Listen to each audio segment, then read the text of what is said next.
میری آواز سنو، میری آواز سنو، میں کون ہوں کہ میں حیدر علی کی جرت کا اظہار ہوں، میں ٹیپو سلطان کی للکار ہوں، میں سر سید کا شعور ہوں، میں مولانا محمد علی جوہر کے جوش خطابت کی آواز ہوں، میں حسرت موہانی کا جذبہ احرار ہوں، میں سید احمد شہید کی شہادت ہوں، اور میں وہ لٹا ہوا قافلہ ہوں جو تاریخ راہوں میں مارا گیا۔ میں 1947 میں شہید ہونے والے جوانوں کی لاشوں پر ماؤں کی آہوں کی آواز ہوں، میں اس راستے میں لٹ جانے والی بہنوں کی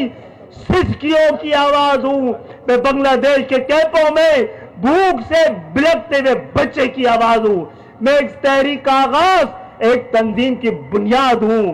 اور آج میں پھر یہ بتانا چاہ رہا ہوں کہ یہاں پر مہاجر قومیت اور مہاجر ثقافت اور مہاجر تہذیب کی نمائندگی کا دن ہی نہیں، بلکہ ہم پاکستان کی قومی تہذیب اور قومی ثقافت اور قومی زبان اور قومی لباس اور قومی انداز اور قومی رویے کی عکاسی کے لیے یہاں ہے۔